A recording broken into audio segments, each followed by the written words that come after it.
삶은 모든 것 내려놓고 내 주 대신 주 앞에 나가 내가 사랑했던 모든 것 내려놓고 주님만 사랑해. 주 사랑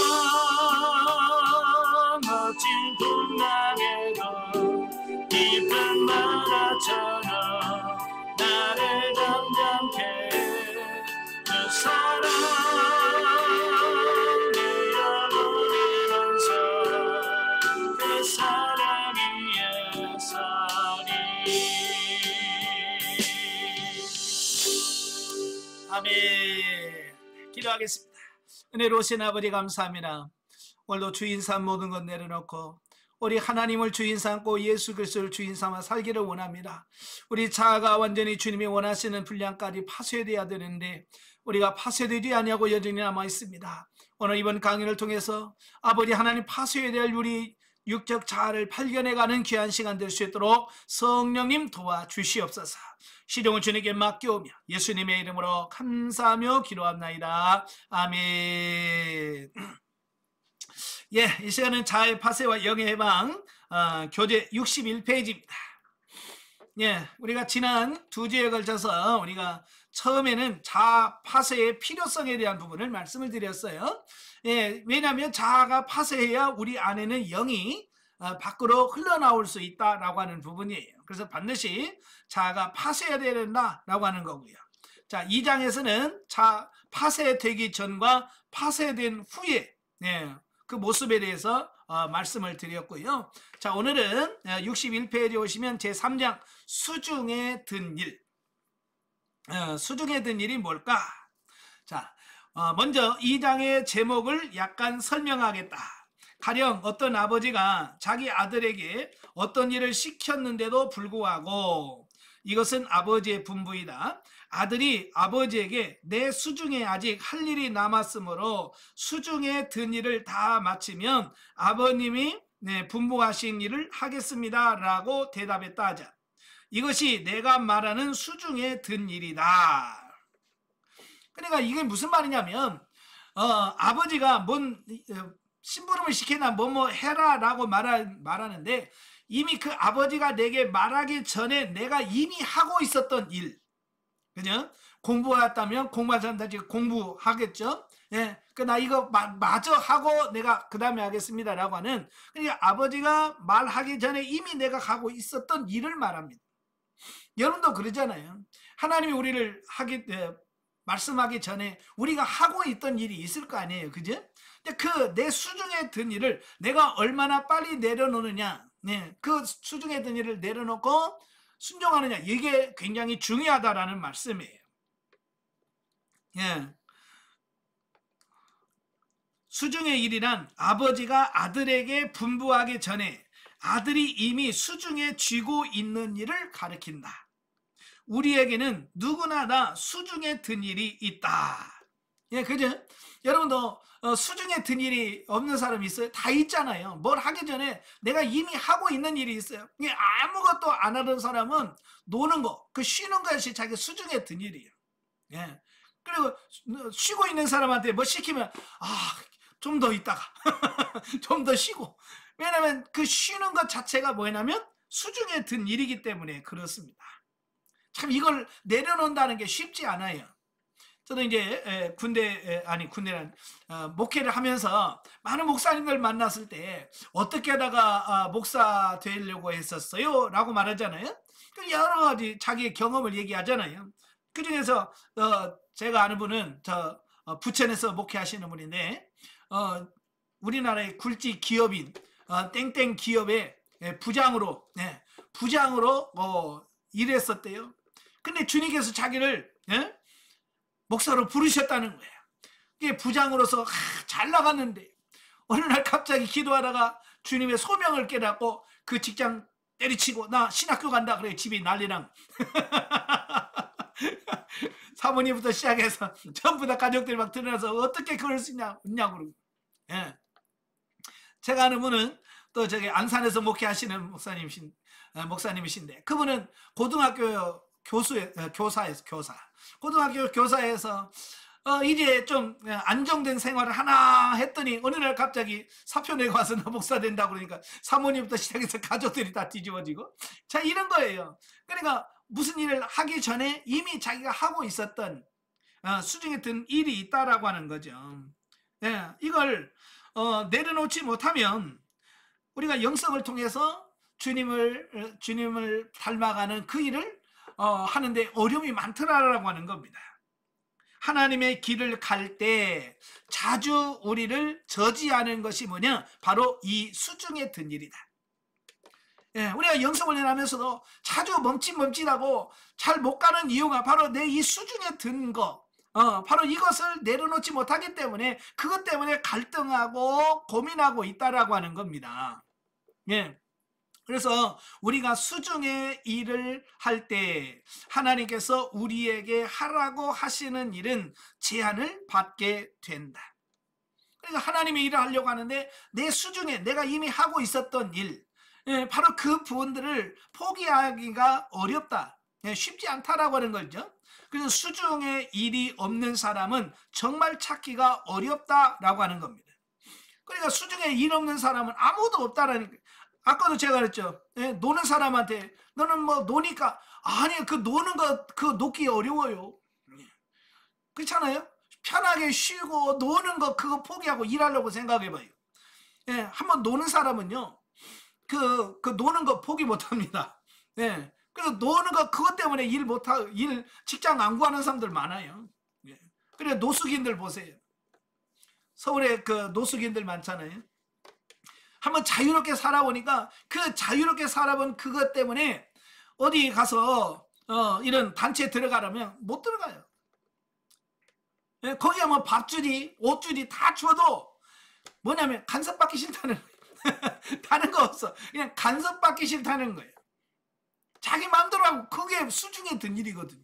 우리가 보면 이해가 안 되죠. 아니 그렇게 추운 데서 이렇게 하는 것보다 거기 가면 옷 줘, 밥 줘, 다 주고 쉴 수 있는 집까지 편하게 주는데 왜 안 들어가냐. 우리 입장에서 그럴 수 있지만 그 사람의 입장에서는 뭐예요? 그렇게 자기 마음대로 자고 싶으면 자고 쉬고 싶으면 쉬는 그럼 그 자유함 그걸 포기 못하는 거예요. 왜? 그게 수중에 든 일이기 때문에 그런 거거든요. 자, 하나님께서 말씀하시기 전에 우리 손에는 항상 수중의 일이 있다. 겉사람이 아직 파쇄되지 않은 사람에게는 항상 수중에 든 일이 있기 마련이다. 그러니까 아까도 말한 것처럼 직업이 없이 노는 사람도 일하기 싫어하고 놀고 싶어 하는 것도 수중에 든 일이에요. 그것도. 우리의 겉사람은 겉사람의 일들과 사물들과 겉사람의 수고를 갖고 있고 또 각기 다른 작용이 있다. 그러므로 하나님의 영이 우리의 영 안에 역사하려고 할 때 우리의 겉사람은 하나님의 요구에 응하지 못한다.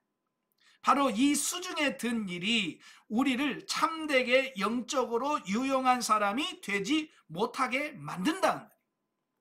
바로 이 수중에 든 일이 내가 영적으로 바르게 세워져서 하나님의 뜻대로 말씀대로 살려고 하면 바로 이 부분들이 방해를 한다라고 하는 거예요.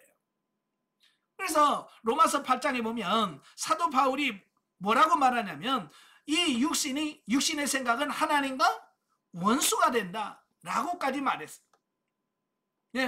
그리고 이 육신은 절대로 하나님의 뜻을 이룰 수 없다라고 말합니다. 그러니까 이 수중에 든 이 자아를 파쇄하기 전에는 하나님의 일을 하는데 어려움이 많다. 그 얘기를 말씀하고 있는 겁니다. 자, 여기서 겉사람의 힘은 한계가 있다. 자, 우리 사람의 힘은 한계가 있다. 그죠? 사람도 무한한 힘을 내는 게 아니라 그 사람이 한계가 있다 그 말이에요. 가령 몸집이 크지 않고 50근밖에 질 수 없는 한 형제에게 10근을 더 지게 한다면 그는 지지 못할 것이다. 왜냐하면 그 사람은 50근이 한계인데 거기다가 10근을 더 넣는다? 못 져요. 그는 한계가 있는 사람이기 때문에 한계밖에 일을 할 수가 없다라는 겁니다. 그가 이미 50근을 졌다면 10근을 더 질 수 없는 것이다. 왜? 그가 이미 진 50근이 그의 수중에 든 일이다. 이것은 육신의 힘에 비유한 것이다. 그렇죠? 우리 육신은 한계가 있어요. 가끔 보면 그 역도 선수들 있잖아요. 역도 선수들 그 역기 들 때 보면 우리 입장에서는 거기서 1kg 올리는 거 있잖아요. 1kg 올리는 거, 그 1kg 뭐 차이나 뭐 100kg나 101kg나 거기라고 생각하잖아요. 그죠? 그 겨우 1kg인데 뭐라고 하지만 그걸 기록을 세울 때는 그 1kg가 얼마나 차이가 나는지 몰라요.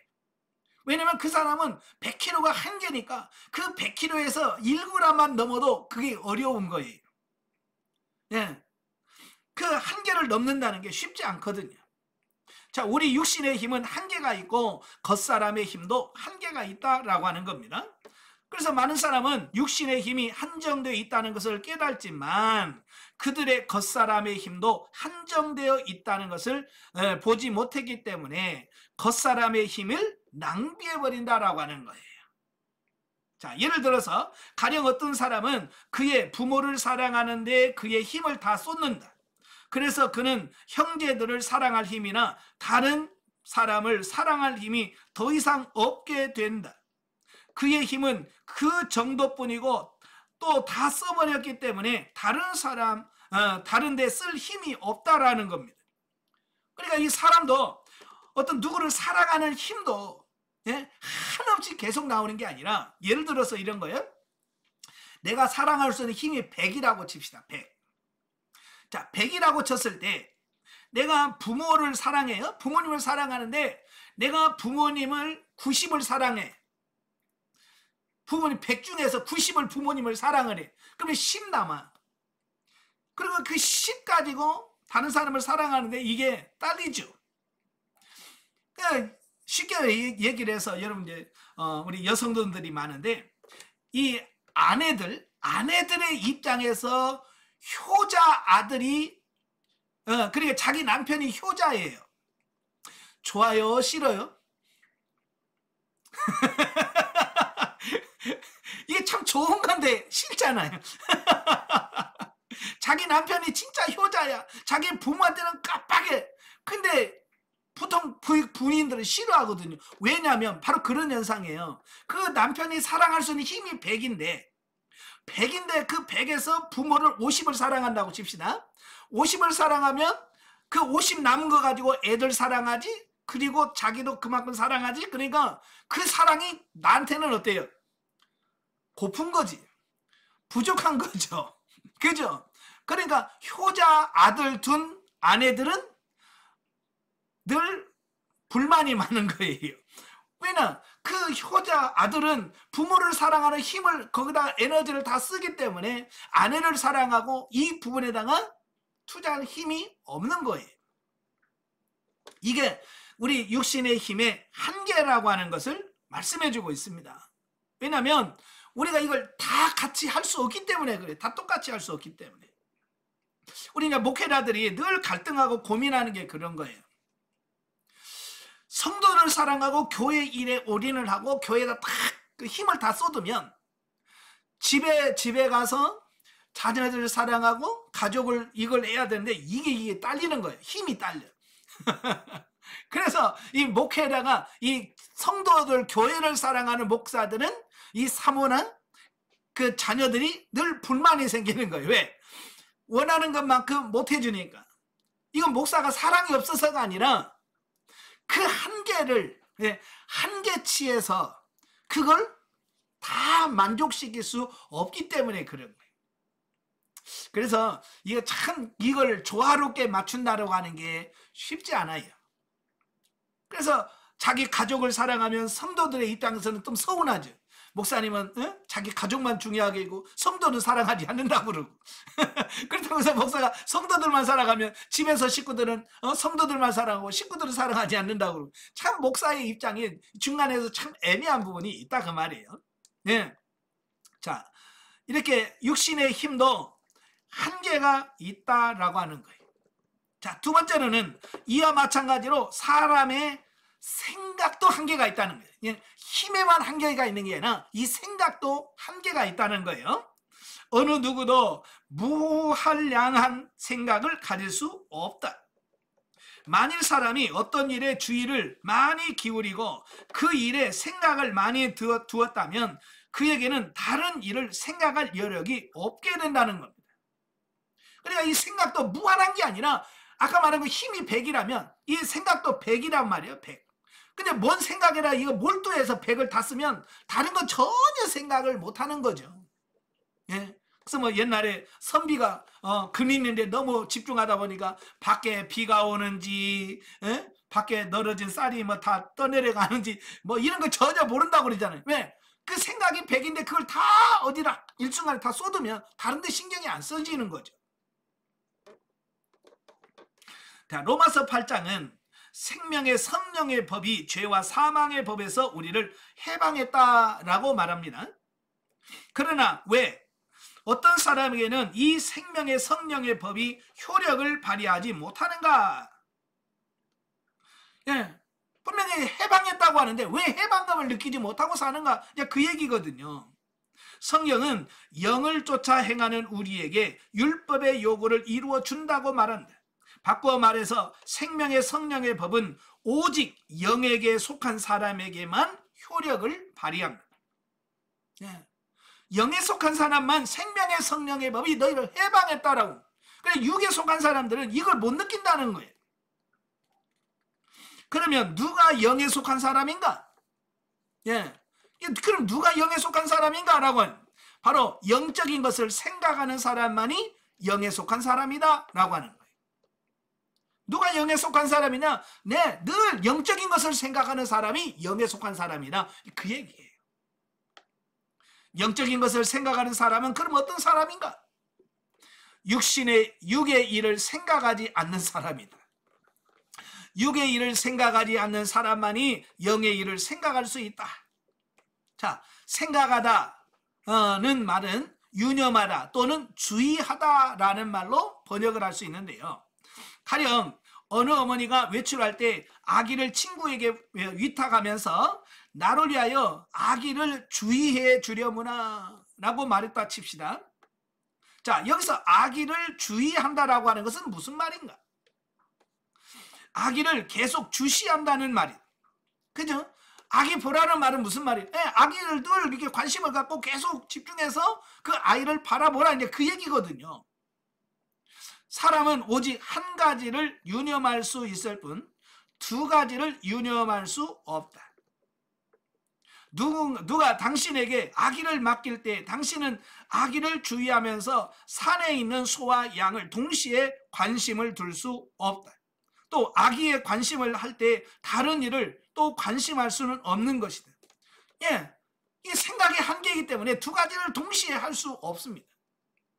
특별히 우리 여성분들은 누가 그럽디다. 여성들은 한꺼번에 두 가지, 세 가지 일을 한대요. 예, 그러니까 TV 보면서 밥 먹으면서 또 전화까지 다 한대. 근데 남자들은 두 가지를 못 한다는 거예요. 그래서 남자들은 밥 먹다가 TV에 빠지면 숟가락 넣고 이러고 있더니 밥 먹는 걸 잊어버리고 이게 밥 먹는 걸 못한대. 너무 한 가지만 하다 보니까. 예? 예. 그런 맹점이 있는 거예요. 예, 사람들은 이 생각하는 거, 이 관심을 갖는 거, 이거 모든 게 다 뭐냐? 한계가 있다, 한계. 육신의 일을 유념하지 않는 사람만이 영의 일을 유념할 수 있고, 영의 일을 유념하는 사람만이 성령의 법의 효능을 얻을 수 있다라고 하는 겁니다. 그러니까 우리의 생각의 힘은 한계가 있다. 우리가 육신을 위해 생각의 힘을 다 써버렸다면 영적으로 우리는 우리의 생각의 힘을 쓰지 못하게 되고 따라가지 못하게 된다라고 하는 겁니다. 그러니까 우리 생각에 한계가 있는데 이 생각 속에 영의 것으로 생각해야 되는데 이 다른 걸로 생각이 꽉 차 있다면 영이 생각하고 영이 들어가서 활동할 수 있는 이게 없다는 얘기예요.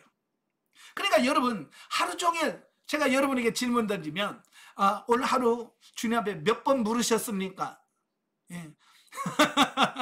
오늘 하루 살면서 주님 어떻게 할까요? 몇 번 물으셨나요? 라고 물으면 글쎄요.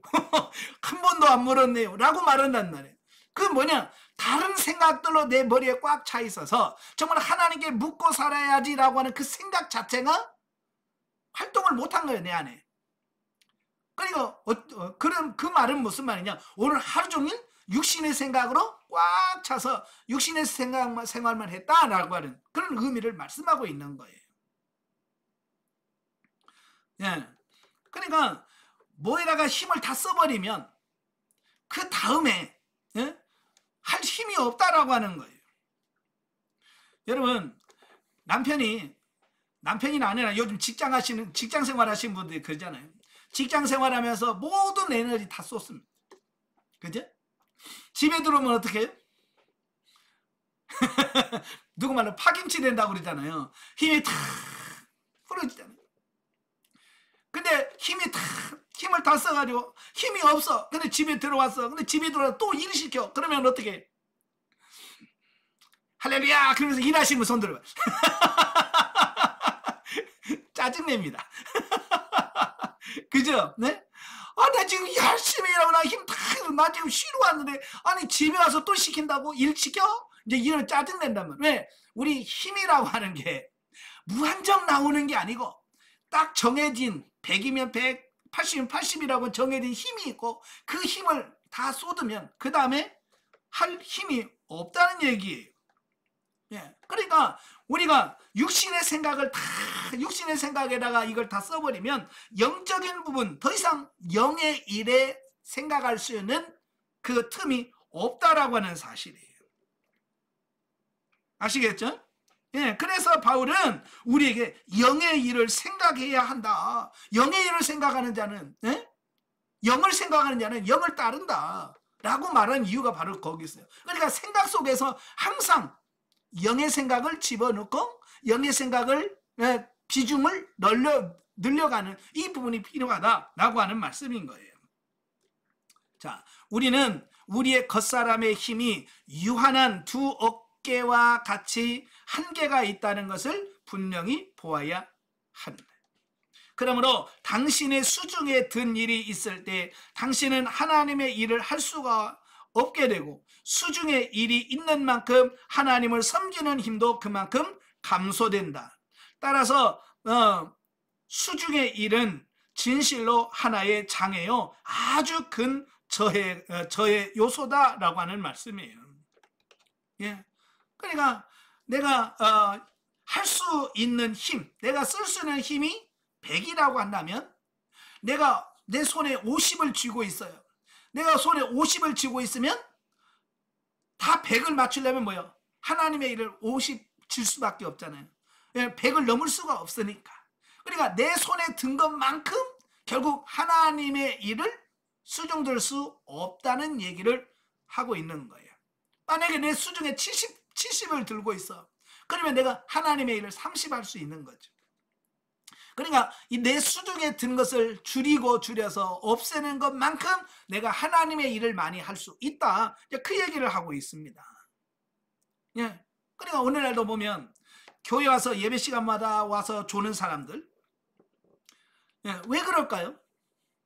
여러 가지 이유가 있겠습니다만은 그 교회 와서 조는 분들은 교회 오기 전에 힘을 다 쏟은 거야. 육신의 생활에다가 힘을 다 쏟았어.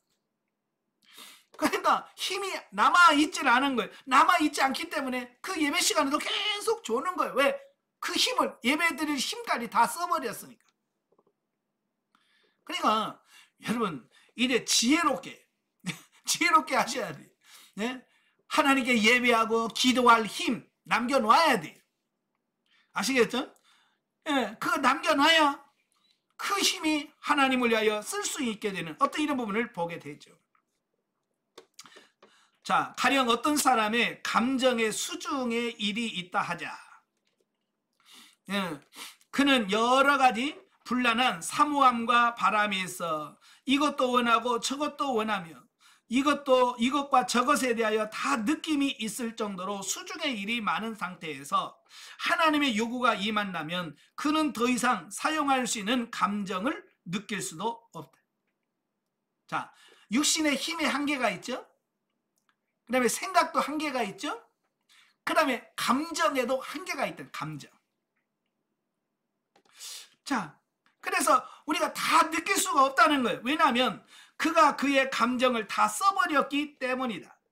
적어도 그는 하루 이틀간 필요한 감정을 다 써버렸다. 이틀이 지나야만 무엇인가를 느낄 수 있다라고 말하게 된다라는 겁니다. 방송을 보면서 어느 개그맨이 나와서 하는 말이 그런 거예요. 밖에서 개그맨은 사람들 웃기는 일을 하잖아요. 그지? 다른 사람들은 그렇게 웃긴다는 거예요. 그럼 사람들은 집에 가서도 웃기겠지. 집에 가서도 식구들 웃기고 재밌게 살겠지라고 생각하는, 자기는 그렇지 않다는 거예요. 밖에서 다른 사람들을 웃기느라고 모든 힘을 다 쓴다는 거예요. 그 다른 사람은 다 배꼽 빼놓고 다 웃긴다는 거예요. 그러다 보니까 힘을 거의 다 썼잖아요. 집에 들어가면 입을 열기가 힘들어. 입 열을 힘이 없다는 거예요. 그래서 집에 가서는 그냥 있는 거예요. 그 말 들으면서 이해가 돼. 왜냐면 제가 그러거든요. 저도 이렇게 강의를 3시간씩 하고 나면요, 이 말하는데 에너지가 엄청나 들어가는 거예요. 이 말하는 게 이 에너지가 굉장히 많이 소모되거든요. 그러니까 이렇게 막 얘기하다가 보면 집에 들어가면요, 할 말이 없는 게 아니라 말할 힘이 없어. 말할 힘이 없어가지고 그냥 집사람이 부르다 그러지, 이게 말할 힘이 때로는 말할 힘이 없다니까요. 네? 미워서가 아니야. 뭐 미워서 싫어서가 하는 게 아니라 이게 말하는 자체가 힘들 때가 있어요. 왜? 다 써버리면 너무 힘들어요. 자, 당신의 감정은 한계가 있기 때문에 결코 무한하게 그것을 사용할 수가 없다라는 겁니다. 그러니까 그 한계치를 넘으면 할 수가 없다라고 하는 거예요. 우리도 이제 눈물도 그러잖아요. 눈물도 한정없이 나오는 게 아니고, 눈물도 나오는 분량이 있습니다. 어느 정도 나오면 안 나옵니다. 여러분, 누구 부모님 장례식장이라서 가보세요. 첫날은 난리 납니다. 울고 불고 막 수건이 다 젖어나고 그러죠. 둘째 날 정도 되면 눈물 나요, 안 나요? 염하고 이제 관 뚜껑 닫으면요, 눈물 안 나옵니다. 울려고 해도요, 안 나와. 그래서 예전에 보면 그 장례식장에 옛날 불신자들 장례식장 보면 아이고 하잖아요. 예. 첫날은 그냥 진짜 울면서 아버지 그래서 울어. 눈물을 줄줄 합니다. 근데 둘째 날에는 뭐예요? 아이고 눈물 하나도 안 나. 3일째는 뭐예요? 에고 딴짓하면서 에고 말로만 해요. 안 울어요. 왜? 이미 감정을 3일 걸 다 첫날에 다 써버렸거든요. 네. 그래서 그 감정이 충전될 때 좀 쉬고 나면 이제 3호제 한다고 해서 5일째 되면 그때 좀 충전되면 그때 또 눈물 나고 그래요. 이게 한계가 있다는 한계. 어떤 사람은 그 의지가 강하고 그 됨됨이도 매우 강인하다면 그 사람의 의지가 무한한 힘을 갖고 있다고 생각할 것이다. 그러나 많은 강인한 사람들이 하나님 앞에서 어떤 일을 결정할 때에는 의지가 우유부단하여 이래도 좋고 저래도 좋다고 한다. 겉보기에는 그는 강인한 사람 같지만 하나님의 일에는 의지를 사용해야 할 때 보면 참으로 의지를 사용할 줄 모른다라고 하는 거예요. 여러분, 사람도 육신의 일을 할 때와 영의 일을 할 때 이게 달라요. 예를 들어서 이런 거예요. 회사에 가면 일을 막 착착착착 잘해서 모든 사람들도 회장님부터 다 인정해요. 아, 저 사람 일꾼이라고 그러는데 교회만 오면 맹탕인 분들이 있어요. 교회만 오면 뭘 못해. 이게 뭐냐면 육신의 일에는 기가 막히는데 영적인 일에는 무능한 거죠. 예, 바로 이제 이 부분을 이야기하고 있는 거예요. 의지는 다른 건 잘해, 다른 건 잘하는데 이 영적인 일을 하려면 못해요. 왜? 그 사람 자체가 뭐요? 육적이기 때문에 영의 일은 못하는 거예요. 어떤 사람은 자기 주장을 잘 내세운다.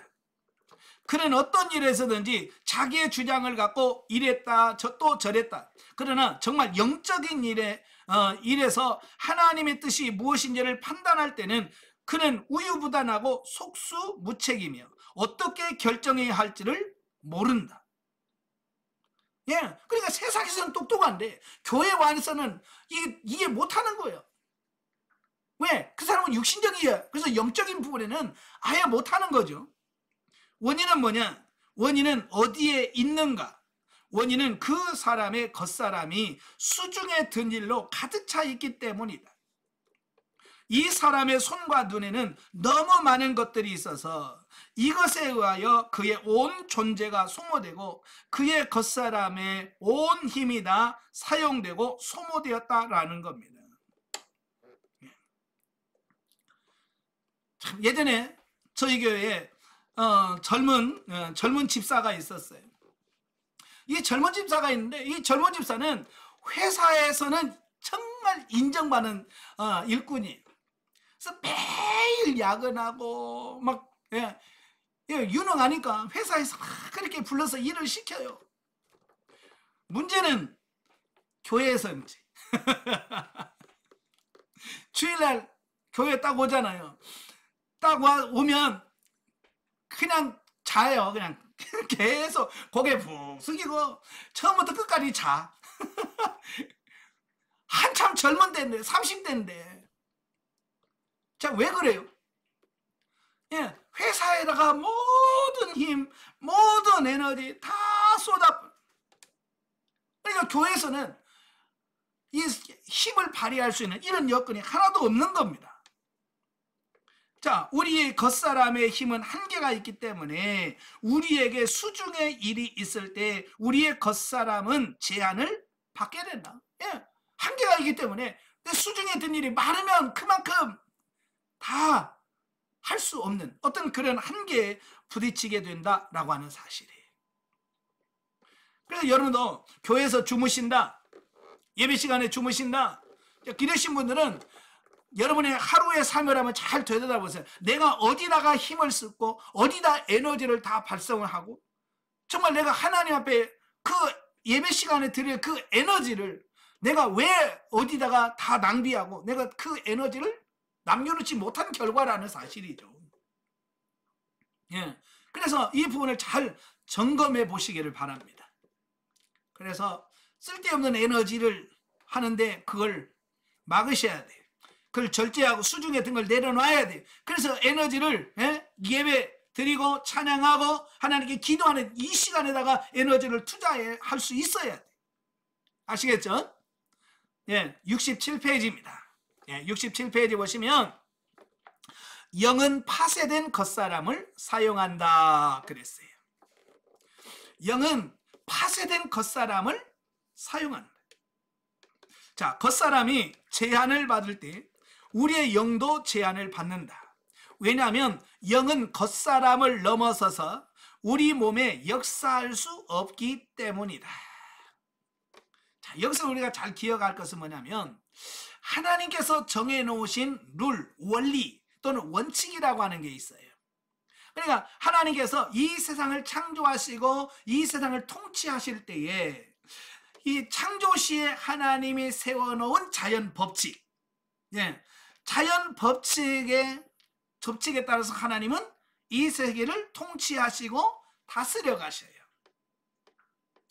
물론 가끔 하나님께서는 기적을 일으킬 때가 있어요. 이 기적이 뭐냐면 바로 이 하나님이 정해놓은 그 질서, 원리, 법칙 이것을 깨트리는 걸 기적이라고 그래요. 이건 자주 있는 일 아닙니다. 네. 여러분 자주 일어나면 무슨 기적이겠어요. 어쩌다 한 번씩 일어나야 기적이죠. 그죠? 예, 여호수아가 태양아 멈춰라 그랬잖아요. 역사 이래로 한 번 멈춘 거예요. 그게 기적이지. 맨날 가다가 멈추고 태양이 가다 멈추고 가다 멈추고 그게 무슨 기적이겠습니까? 그잖아요. 그건 운행이 제대로 안 되는 거지. 그렇잖아요. 네. 그래서 하나님께서는 함부로로 족한 거예요. 태양이 멈추는 건 함부로로 족한 거예요. 네. 자, 영적인 것도 마찬가지로 하나님이 세우신 법칙이 있어요. 영적 법칙이라고 그러죠. 저 영적 법칙 또는 영적 원리라고 하는데, 바로 이 영적인 원리에 의하여 이 세계를 움직이시고 간다 그러면, 그래서 우리가 이 영적 원리를 이해를 해야 되는데, 우리가 이 영적 원리를 이해하지 못하면 많이 오해할 수 있다라고 하는 겁니다. 예. 가끔은 하나님이 전지전능하시다면 왜 안아주셔요? 왜 하나님 전지전능하시면 왜 이런 것도 못하셔요? 라고 말한다 그 말이에요. 하나님은 하나님이 정해놓은 그 원리 원칙을 존중하시고 그 원칙에 따라서 하나님의 일하시기를 원하신다 그 말입니다. 자, 우리 인간을 하나님께서 통치하고 이끄실 때에 하나님은 우리의 몸에 역사하셔서 우리 몸을 다스리고 몸을 움직이는 존재가 아니에요. 원래 하나님이 세우신 원칙은 뭐냐면, 하나님은 우리 영에게 말씀하시는 거예요. 아멘. 하나님은 우리 영에게 말씀하셔. 그러면 이 영이, 성장한 영이 이 우리 안에 있는 혼에다가 이 하나님의 말씀을 들은 것을 혼에다가 전달을 합니다. 그럼 혼은 지정어를 통해서 이걸 분석하고 느끼고 감정을 하고, 그래서 우리 신체, 이 몸에다가 신호를 보냅니다. 그러면 이 몸이 그 혼이 보낸 신호에 따라서 움직이는 거죠. 요게 하나님께서 우리 인간을 통치하시고 이끄시는 섭리의 방식이에요. 원리예요. 하나님은 우리 영에게 말씀하시고 영은 혼에게, 혼은 육에게, 그래서 순종하도록 하는, 이게 하나님 정하신 원리예요. 예. 그래서 하나님은 우리의 영에게다가 말씀하신단 말이에요. 자, 그 밑에 나오죠. 하나님은 사람의 영을 넘어서 그분의 영이 사람의 몸에 역사하도록 않으신다. 예, 하나님께서 영을 건너뛰어서 혼이나 몸에게다가 전달하지 않는다는 얘기예요. 항상 하나님은 우리의 영에게다가 말씀하신다 그 말이에요. 또한 하나님은 우리의 겉사람을 넘어서서 우리의 영을 사용하여 사람에게 역사하시지도 않으신다. 이것은 상당히 중요한 원칙이므로 우리는 이에 대하여 분명해야 된다. 이걸 정확하게 우리가 이해를 해야 돼요. 이걸 모르면 엉뚱한 데 가서 엉뚱하게 하나님을 오해할 수도 있다라고 하는 겁니다. 성령은 사람을 넘어서서 사람의 몸에 역사하지 않으신다. 우리의 영도 우리의 겉사람을 넘어서서 다른 사람의 몸에 역사할 수가 없다. 그러니까 영이 흘러간다고 그러죠. 영이 다른 사람에게 영향을 미친다 그러죠. 그러나 이 영은 이 겉사람을 통해서 그 영에 흘러가도록 한다 그 말이에요. 그러나 언제든지 우리의 겉사람에게 수중에 든 일이 있어서 그것에 의하여 온 힘이 다 소모될 때 우리는 하나님께서 시키신 그 일을 할 수가 없다라는 겁니다.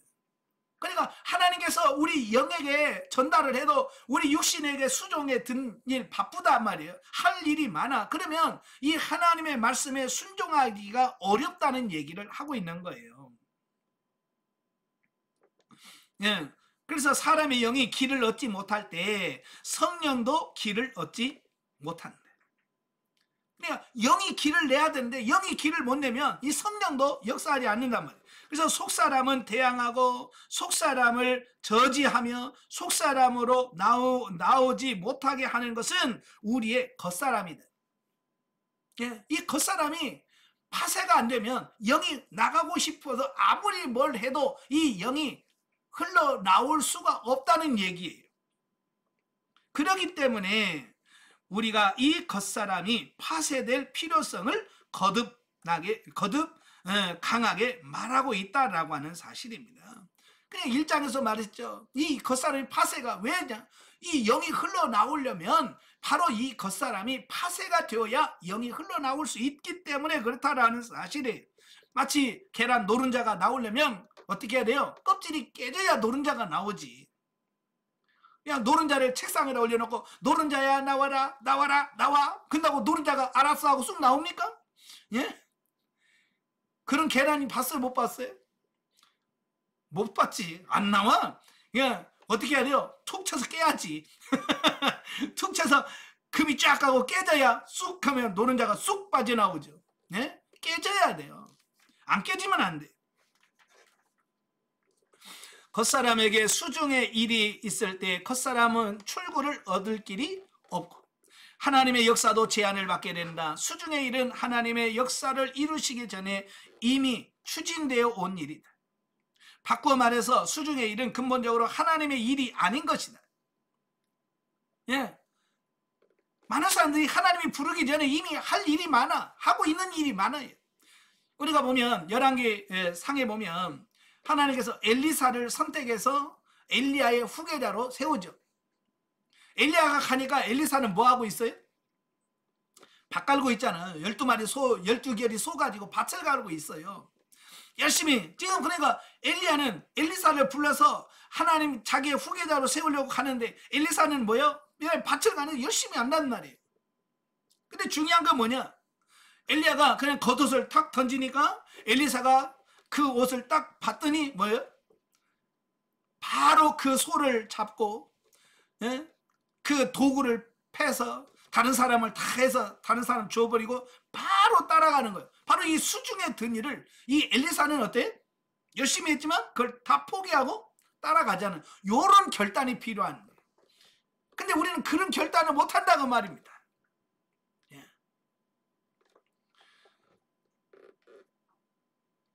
수중의 일은 하나님의 명령과 하나님의 능력을 필요로 하지 않고, 예, 육신의 일은 하나님 필요 안 합니다. 예, 하나님의 정하심도 없이도, 예, 진행될 수 있는 것들이다. 수중의 일은 하나님의 손 아래 복종되지 않는 일이고 단독적으로 이루어지는 것이다. 하나님은 당신의 겉사람을 깨뜨리신 후에야 당신의 겉사람을 사용하실 수 있다. 하나님은 당신의 사랑을 깨뜨리신 후에야 당신의 사랑으로 형제들을 사랑하게 하신다. 당신의 겉사람이 깨어지지 않을 때 당신은 자기 일만 하고 자기의 길을 가며 자기를 사랑하게 된다. 깨지기 전의 모습은 이렇다고 말이에요. 그러나 하나님은 먼저 당신의 겉사람을 깨뜨리신 후에야 파쇄된 당신의 사랑으로 다른 형제들을 사랑하게 하신다. 이럴 때 당신의 사랑은 확대된다. 겉사람이 파쇄되어야만 속사람이 흘러나온다. 남을 사랑하는 것은 속사람이지만 그의 겉사람을 통해서 남을 사랑한다. 겉사람에게 수중의 일이 있다면 속사람은 흘러나오는 통로를 잃게 된다. 우리의 의지도 강하다. 강할 뿐만 아니라 심지어 강팍하다.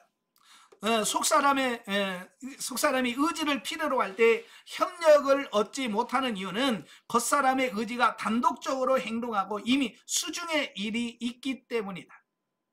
네. 그러니까 자기가 하고 싶은 일이 많으니까 하나님께서 이거 하자. 아까 엘리사처럼 나를 따르라. 나 지금 바쁘거든요. 이거 갈 게 많아요. 라고 하면 어떻게 순종하겠습니까? 그죠? 그걸 내려놔야지요. 예, 그래서 하나님은 강하게 우리의 의지를 강타하여 깨뜨리신다. 우리가 잿더미 속에 엎드려 주여 저 홀로 생각하지 않고 무엇을 구하지도 않으며 어디서나 범사에 당신을 필요로 합니다. 라고 말할 때까지 우리를 깨뜨리신다. 예? 하나님은 자기를 포기할 때까지 하나님께서는 우리를 깨뜨리신다 그 말이에요. 우리가 이런 단계에 이르기까지 매를 맞을 때 비로소 우리의 의지는 단독적으로 행동하지 않고 우리의 속사람도 이 의지를 사용할 수 있게 된다. 그래서 고난은 뭐냐? 우리의 자아를 깨뜨리는, 우리 겉사람을 파쇄시키는 하나님의 도구인 거예요. 겉사람이 그분께 쓰임받지 못할 때 속사람은 아무것도 할 수가 없다. 몸이 없을 때 우리가 하나님의 말씀을 전할 수 있는가? 입이 없다면 어떻게 메시지를 전할 수 있는가? 메시지를 전할 때 영이 필요한 것은 사실이다. 그러나 메시지에는 또한 구변이 필요하다. 입 없이 영만 가지고 메시지를 전할 수 있는가?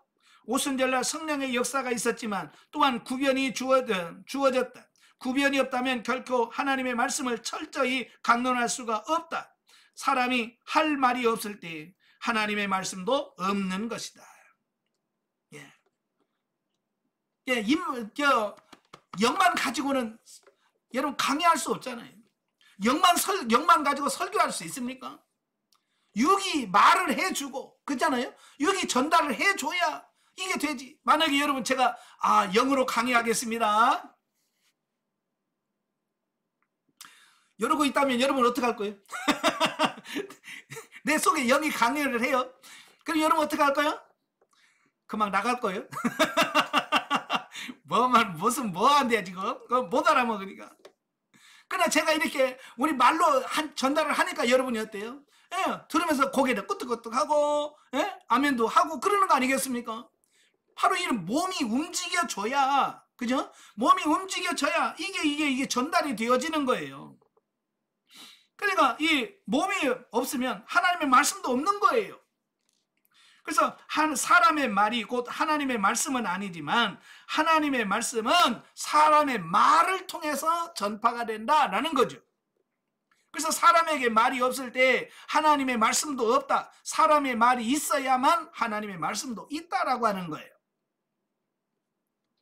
가령 한 형제가 하나님의 말씀을 전해야 하는데 그의 영 안에 말씀이 있고 부담이 있으며 또 그 부담이 상당히 강하다 하지 않아.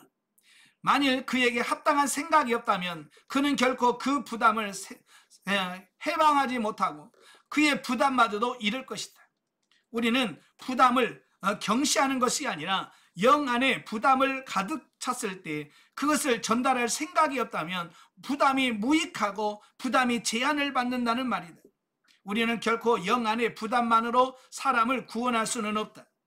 우리 영 안에는 안의 부담은 반드시 생각으로 말미암아 밖으로 나타나야 한다. 우리 속에 부담이 있어야 할 뿐 아니라 또한 밖으로 입과 목소리가 있어야 하고 신체의 도움이 필요한 것이다. 오늘 우리는 우리 속사람은 하나님의 쓰임을 받을 수 있고 하나님께서 부담을 얻을 수 있는 상태이나 우리 겉사람의 생각이 온종일 분주하고 불안하며 계속 방법만을 생각해내려고 하는 데 있다. 이런 상황에서 우리의 영은 결코 출구를 얻을 수 없다라고 하는 겁니다. 네. 그래서 오늘도 우리도 이 겉사람이 파쇄가 돼야 되는데 겉사람이 파쇄되는 것보다는 우리는 다른 것에 신경 쓰니라 정작 중요한 겉사람이 파쇄되는 부분을 놓친다 그 말이에요. 그러니까 겉사람이 파쇄가 안 되니까 영이 나와서 흘러가서 뭘 해야 되는데 영이 나갈 이런 출구가 없는 거예요. 그러니까 영적인 삶을 못 사는 거죠. 오늘 하나님의 영은 사람을 통하여야 나올 수 있다. 즉 사람은 사랑이 있어야 하나님의 사랑이 있고 사람의 생각이 있어야 하나님의 생각이 있다는 말입니다. 예, 사람의 결정이 있어야 사람들은 하나님의 뜻을 만질 수 있다. 그러나 사람의 문제는 겉사람이 자기 일을 하고 자기 관점을 갖고 있으며 자기 생각을 갖고 있는데 있다라고 하는 거예요. 예, 그러니까 하나님의 생각과 하나님의 의지와 하나님의 감정을 품어야 되는데 이 겉사람이 자기 생각, 자기 감정, 자기 의지를 갖고 있단 말이에요. 예, 그리고 자기 생각으로만 꽉 차 있어요. 그러니까 하나님께서 이걸 쓸 수가 없는 거죠. 겉사람의 일로 분주할 때 속사람은 나아갈 길이 없게 된다. 그렇기 때문에 하나님은 우리의 겉사람을 깨트릴 필요가 있는 것이다. 이는 의지를 없애버린다는 말이 아니라 의지 안에 있는 수중의 일을 없애버림으로써 의지가 단독적으로 행동하지 못하게 한다는 말이다. 생각이 없어지는 것이 아니요 생각을 쓰지 않고 방법을 쓰지 말라는 말도 아니라 방랑하는 자기 생각으로 생각하지 말라는 말이다. 감정도 존재하지 않게 되는 것이 아니라 감정이 속박받고 속사람의 통제를 받는다는 것이다. 이렇게 할 때는 속사람의 의지와 생각과 감정을 사용할 수 있게 된다라고 하는 겁니다. 자, 여기서 우리가 잘 깨달아야 할 게 뭐냐면 우리가 처음 훈련받을 때는 의지를 버려라, 의지를 내려놓으라는 말을 많이 들었을 거예요. 그죠? 왜냐하면 내 육신의 의지가 강해서 내 생각대로 내가 하고 싶은 이게 많으니까 그런 거거든요. 그러나 이제 성장해서 진리 단계 들어가고 이제 생명 단계 들어가게 되면 반대로 의지를 내려놓으라가 아니라 이제 의지를 들여라라고 얘기하거든요. 예, 이거 잘 기억을 하셔야 돼요. 예, 근데 나중에 생명 단계 와서도 의지를 다 내려놔서 아무것도 안 해요. 그냥 아버지 주여 주님이 하시옵소서 이러고만 있다고 말이에요. 예, 그래 의지를 들여서 순종해야 하나님의 역사가 일어나는데 의지를 나누고 가만히 이러고 있으니 무슨 역사가 일어나겠냐 그 말이에요. 우리가 정확하게 육신의 의지, 영의 의지 이런 부분들도 분명하게 이걸 잘 분별할 수 있어야 돼요. 아시겠죠? 예, 영에는 그 자체를 표현하기 위한 감정이 필요하고 그 자체를 표현하기 위한 생각과 의지도 필요하다. 영은 죽어있는 겉사람을 필요로 하지 않고 살아있는 겉사람을 필요로 한다. 왜 그래요? 육은 죽으면 끝이에요. 아무것도 못해요. 그래서 영은 원래 그 사람의 겉사람이 아닌 매맞고 상처받고 파쇄된 겉사람을 필요로 한다. 오늘 가장 큰 문제는 하나님의 영이 우리의 몸에서 출구를 얻지 못하는 데 있다. 하나님의 영은 우리의 영 안에 그러나 하나님의 영이 우리의 영으로부터 나올 수 없는 이유는 바로 우리의 겉사람이 이미 다른 것으로 채워졌고 수중의 일로 채워져 있기 때문이다. 예, 쉽게 말하면 너무 바빠요. 예, 만나서 보면 요즘 어떻게 지내? 바빠요. 예, 예, 한가하는 사람이 아무도 없어.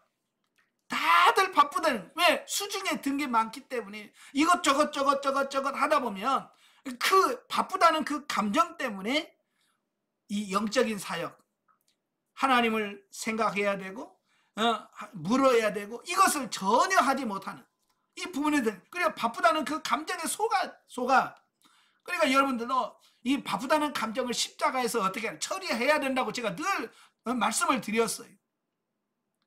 이 바쁘다는 감정도 내려놓으셔야 돼요. 그래야 여러분이 차분하게 하나님의 일을 감당할 수 있다라고 하는 겁니다.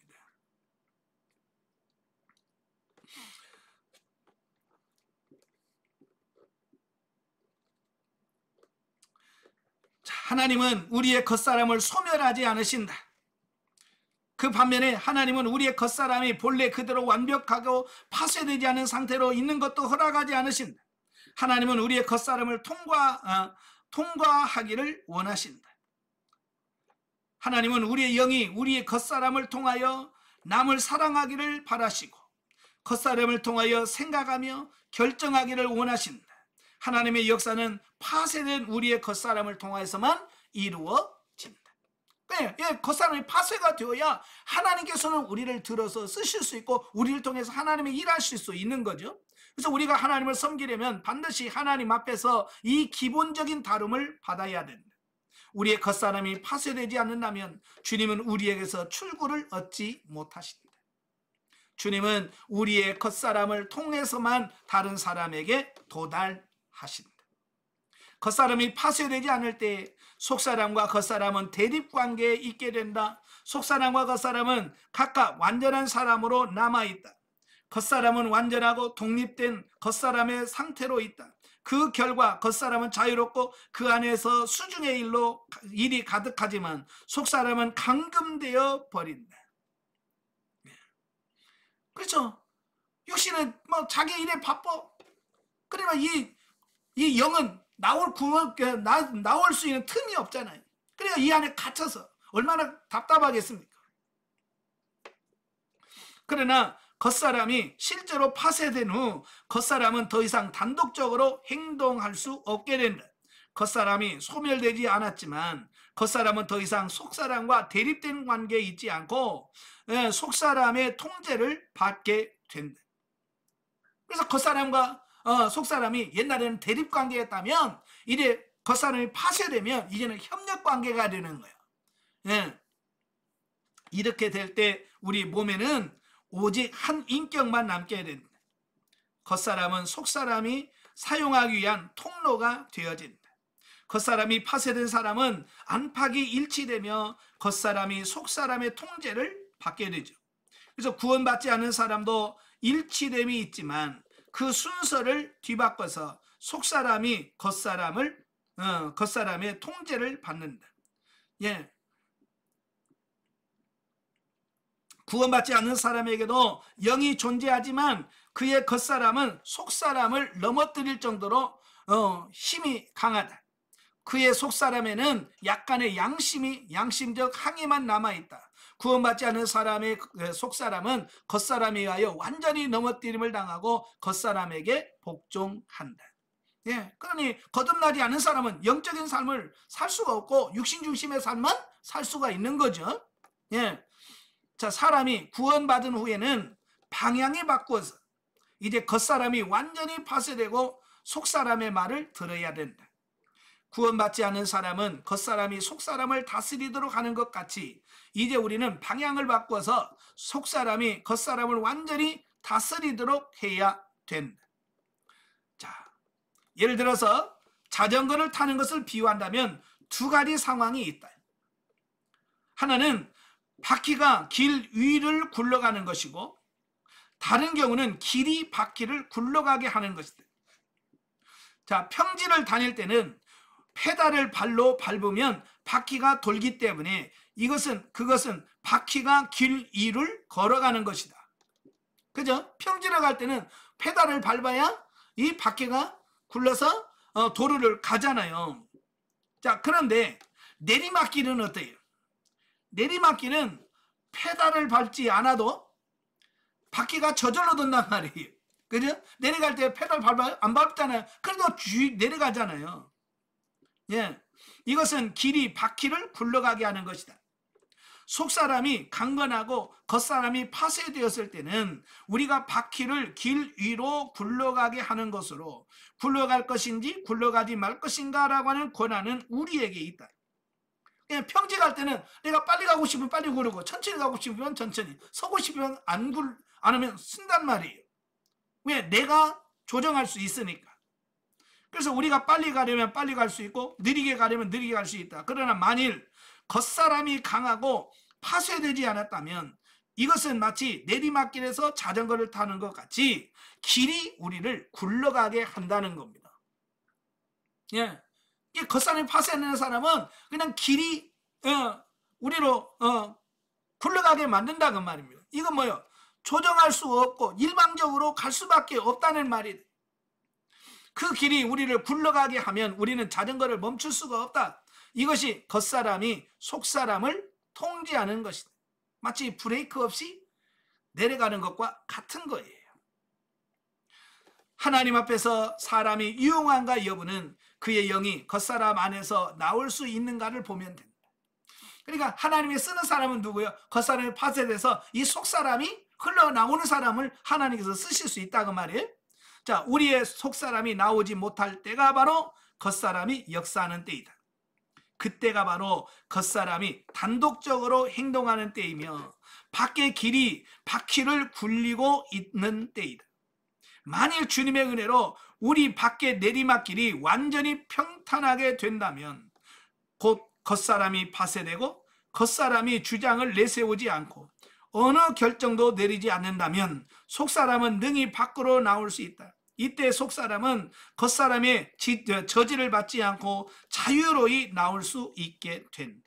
만일 주님께서 우리에게 은혜를 주사 우리 겉사람이 파쇄된다면 우리는 영을 사용할 수 있는 사람이 되고 우리 영은 나와야 할 때 즉시 나올 수 있게 된다. 바로 하나님은 지금 원하는 게 이런 상태로 저와 여러분이 성장하고 바로 이 단계로 들어가기를 원하시는 겁니다. 근데 지금 우리가 파쇄가 안 돼서 주님 우리를 사용하려고 해도 영이 안 나와. 예. 그러니 우리를 쓰실 수가 없는 거죠. 그러니까 우리가 빨리 뭘 해야 되냐? 겉사람이 파쇄돼야 됩니다. 예. 깨져야 돼. 자, 교리가 아닌 사람의 문제이다. 자, 우리가 교리를 배웠다고 해서 사역할 수 있는 것은 아니다. 오늘도 많은 목회자들이 오해하고 착각하는 게 뭐냐면 가르치고 성경 공부 지식을 많이 전달해주면 그들이 살 것이다 라고 생각을 해요. 그래서 교회마다 제자 훈련 무슨 해서 막 열심히 가르칩니다. 저도 마찬가지예요. 예? 열심히 강의 준비해서 열심히 가르칩니다. 근데 그 가르치는 것 갖고 됩니까? 물론 도움이 되겠지만 그걸로 사람을 바뀌는 건 아니에요. 자, 기본적인 문제는 사람의 어떠함에 달려 있다. 아무리 잘 가르쳐도 그 사람이 잘못되면 그건 아무 의미가 없다는 거예요. 사역은 우리의 사람의 어떠함이 하는 것이다. 문제는 사람 앞에서 우리가 다름을 받았는가에 있다. 옳은 교리를 사람들이 준들 교회에 생명을 공급할 수 있겠는가? 그렇죠? 교리 가르친다고 교리가 생명을 주는 건 아니에요. 교리는 뭡니까? 우리가 믿는 것을 잘 조직해서 이해하기 쉽도록 정리한 게 교리예요. 내가 믿는 예수, 내가 믿는 구원, 이것을 신학적으로 잘 정리해서 이걸 잘 뼈대를 잘 인식하는 그게 교리거든요. 그러므로 기본적으로 배울 공간은 우리가 유용한 그릇이 되는 것이다. 우리가 유용한 그릇이 되기 위해서는 우리의 겉사람이 파쇄되어야 한다는 겁니다. 자, 하나님은 끊임없이 우리의 몸에 역사하신다. 비록 우리가 그 역사에 대하여 분명하지 않을지라도 하나님은 매일 우리를 깨트리고 계신다. 예, 여러분 지금 아시고 계신지 모르시고 계신지 모르지만 하나님은 여러분 지금 깨트리시려고 지금 수없이 오늘도 여러분 주변에서 여러분이 찔러대고 있고요. 예? 여러분의 아픈 구석을 콕콕 찌르고요. 그러고 있다 그 말이. 우리가 보면 저 사람이 나를 이렇게 힘들게 라고 생각할 수 있겠지만 하나님은 뭐예요? 그걸 통해서 나를 지금 깨트리시려고 작업해 가는 겁니다. 참 옛날에 새마을 운동할 때 보면 그 도로를 낼 때 이 큰 바위가 나오면 뭘로 깨트리냐면 이 매라고 하는 이 큰 망치가 있어요. 네, 요만한 쇠망치로 그걸 때려서 깨고 그 다음에 정이라고 하는 그 돌에다가 이렇게 쇠 막대기를 넣고 그걸 때려서 그걸 깨잖아요. 네.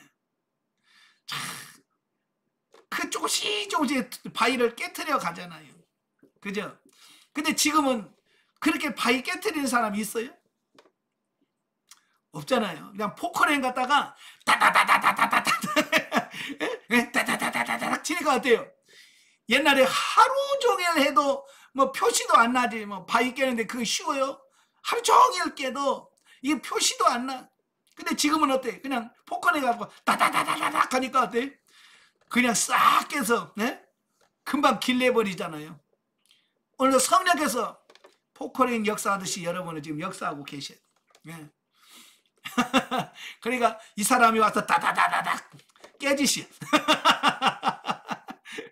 옆에서 또 누가 와서 다다다다닥 할 때 아이고 주님이 나를 또 깨트리기를 원하시는 거라 주여 파쇄시켜 주세요 라고 그냥 맡겨야지. 아이고 힘들어하고 도망가면 또 다른 사람 또 해서 다른 사람을 통해서 또 깨트려야 되잖아요. 하나님이 기회 주실 때에 미루지 말고 깨지시길 바랍니다. 아시겠죠? 예. 수년간의 고통과 어려움과 수차 하나님의 저지하는 역사가 우리 몸에 있었을 것이다. 예, 지금 동안 하나님께서 여러분을 깨트리려고 수없는 사건과 환경을 허락해 주셨습니다.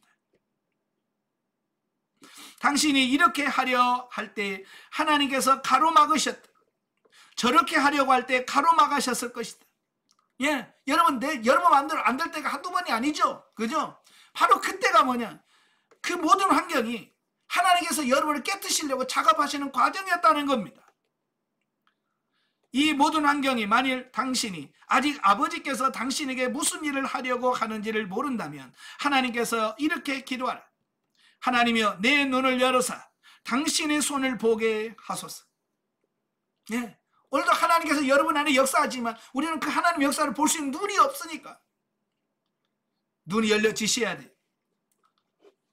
나귀의 눈을 이미 여호와의 사자를 보았잖아요. 그죠? 칼을 들고 죽이려고 하는 발람 선지자를 죽이려고 하는 칼을 빼든 사자를 누가는 봤어요? 나귀는 봤단 말이에요. 근데 정작 선지자라고 자부했던 이 발람은 그걸 못 본 거예요. 이게 문제인 거예요. 여러분, 본 나귀가 잘못입니까? 예? 발람 선지자가 잘못입니까? 못 본 발람 선지자가 문제지. 근데 매는 누가 맞아? 나귀가 맞아. 나귀가 맞아. 오늘도 마찬가지예요. 본 사람이 본 사람이 문제가 아니고 보지 못한 사람이 큰 소리 친다니까요. 여러분도 좀 눈이 열려지시길 바랍니다. 아시겠죠? 예. 우리는 파세가 우리에게 있는 하나님의 기림을 알아야 한다. 수년 동안 하나님은 한 단계 한 단계 우리의 겉사람을 깨트리고자 하셨다. 예. 하나님은 수년 동안 부단히 지금 여러분을 깨트리시려고 노력하고 계셔요. 하나님은 우리가 완전한 자로 남아있는 것을 허락하지 않으시고 우리를 파쇄하신다. 그러나 안타깝게도 어떤 사람은 그에게 부족한 것이 교리라고 생각하고 그 교리를 좀 더 들을 수 있고 설교 자료가 더 많고 성경 해석을 더 많이 이해할 수 있도록 있었으면 좋다고 생각을 한다라고 하는 사실입니다. 많은 사람들이 성경 공부하고 지식이 부족해서 그렇다고 공부에만 집착한다고 말이에요. 예, 그게 자체가 나쁜 게 아니에요. 그러나 정말 중요한 게 뭐냐는 거예요. 지식만 가져서 머리만 큰 게 중요한 게 아니라 정말로 여기서 뭐라고 이 겉사람이 파쇄되는 이게 중요하다 그 말이에요. 그러나 이것은 완전히 잘못된 길이다. 하나님의 손이 당신의 몸에서 하시는 한 가지 일은 바로 당신을 깨뜨리시는 것이다. 하나님은 당신이 자기의 뜻을 쫓지 않고 하나님의 뜻을 쫓으며 자기 생각을 쫓지 않고 하나님의 생각을 쫓으며 자기 결정을 쫓지 않고 하나님의 결정을 쫓을 정도로 당신을 완전히 깨뜨리고자 한다. 이거 굉장히 중요한 겁니다. 거기다 밑줄을 치세요. 하나님은 당신이 자기의 뜻을 쫓지 않고 하나님의 뜻을 쫓으며 자기 생각을 쫓지 않고 하나님의 생각을 쫓고 자기 결정을 쫓지 않고 하나님의 결정을 쫓을 정도로 당신을 완전히 깨트리길 원하십니다. 아멘. 예. 그러나 우리의 문제는 하나님께서 한 차례 우리를 가로막으시는데 이것저것을 원망하는 데 있다라고 하는 거예요. 하나님 우리를 깨트리셔야 돼서 깨트리려고 딱 하는데 우리는 그 하나님의 의도를 깨달지 못하고 하나님을 원망해 버린다는 거예요. 또 그 선지자 같이 자기는 하나님의 손을 보지 못하면서 나귀에게 달리지 않는다고 나귀를 때린단 말이에요. 이게 얼마나 안타까운 것이. 우리의 모든 환경은 다 의미가 있다. 지금 여러분이 처한 환경은요 다 의미가 있는 거예요. 몸이 아프면 몸이 아픈 대로 의미가 있고요. 예? 어떤 어려운 환경이 있다. 다 의미가 있는 거예요. 그러니까 그 의미 그 속에서 하나님이 원하는 게 뭐냐 그걸 찾아가는 게 중요한 거예요. 모든 환경에는 다 하나님의 안배하심이 있다. 그리스도에게는 하나님께서 안배하시지 않고 우발적으로 발생하는 일이 없다. 우연은 없습니다. 하나님께서 역사하신 거예요. 우리는 반드시 하나님의 안배하심에 순복해야 한다. 우리는 우리에게 모든 것을 안배하시는 분이 하나님이시고 그분이 우리에게 목적을 갖고 계시고 범사에 우리를 치신다는 것을 볼 수 있도록 우리의 눈을 열어주시기를 간구해야 한다. 어때요? 여러분들 하나님께 감사하십니까? 여러분 지금 그런 환경 주심에 감사합니까? 예? 어디 육신이 아픈 게 감사해요? 예? 병원에 가서 수술하고 나온 거 감사합니까? 예?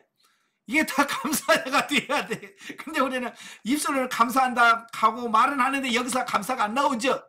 예. 아니 덜 깨져서 그래. 복사 깨져야 진짜 이 안에서 감사가 흘러나오게 될 거예요. 그래서 우리가 기도할 게 뭐예요? 하나님 눈을 열어 보게 하소서. 하나님의 역사하심이 내 눈을 열어서 보게 해달라고 기도하셔야 돼. 하나님께서 우리에게 은혜를 주심으로 우리가 환경 안에서 하나님의 안배를 받아들일 수 있게 될 때 우리의 영이 나올 수 있게 되고 우리의 영을 사용할 수 있게 된다. 자, 기도가 아닌 법의 문제이다.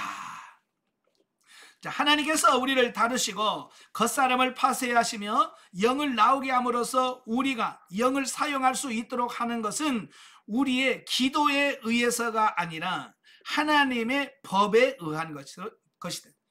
예. 이 말은 무슨 뜻인가? 이는 우리의 속사람이 파쇄된 겉사람을 통과해서 밖으로 나오는 것은 이것은 하나님의 법이라는 말씀이에요. 아까도 말했지, 이건 원리라는 거야. 법칙이라고 하는 거예요. 이것은 하나님이 정해놨기 때문에 이건 기도한다고 바뀌는 게 아니라 보니 아시겠죠? 이건 하나님께서 원래 천지 창조할 때 이미 하나님께서 정해놓은 법이에요. 원칙이란 말이에요. 우리의 기도로 이 법대로 이래라 저래라 할 수 없다는 거예요. 하나님은 우리의 이런 기도를 안 들으십니다. 법은 기도로 바꿀 수 없다. 당신이 기도하면서 손을 불 속에 넣는다 할지라도 당신의 손은 여전히 화상을 입을 것이다. 이것은 기적이 아닌 자연의 법이다. 그렇죠? 여러분 기도하고 하나님 손이 안 될 줄로 믿습니다 하고 불 속에다가 딱 넣어봐요. 어떻게 돼요?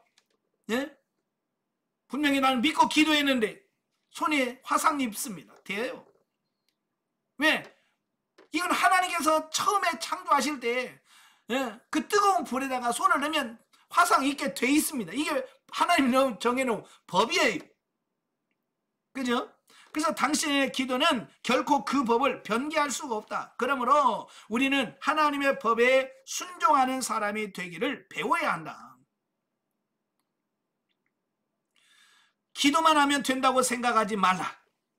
참 오늘날도 이런 사람들이 참 맹목적인 사람, 다른 말로 광신자들이 많아요.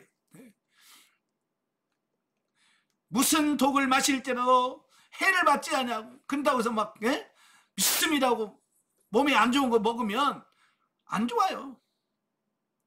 먹는 것도 여러분도 봐가면서 먹어야 돼요.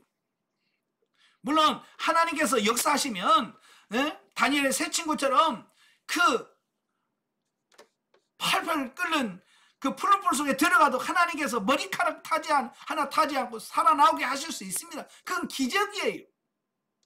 그건 하나님의 살아계심을 나타내기 위한 하나님의 특별한 기적이죠.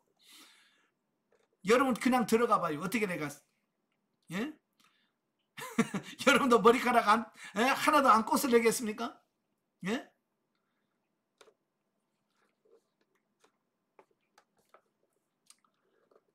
자, 한 면으로 기도하면서 또 한 면으로 손을 불에 넣지 말아야 된다. 이것은 하나님을 시험하는 거예요. 그냥 불 속에 손을 넣으면서 화상 안 입을 줄로 믿습니다. 이건 하나님을 시험하는 거라니까. 믿음 있는 게 아니고. 하나님은 법대로 우리를 다루신다. 속사람이 겉사람을 거쳐 나와야 한다고 하는 것은 하나님의 법이에요. 아시겠죠? 이건 누구도 바꿀 수가 없어요. 이 겉사람이 깨져야 속사람이 흘러나올 수 있다라고 하는 것은 하나님의 법이에요. 당신이 겉사람이 깨져서 가루가 되지 않는 한 속사람은 나올 수 없다. 어쨌든 이것은 주님이 길이기 때문에 당신의 겉사람이 깨져야 주님은 출구를 얻을 수 있다.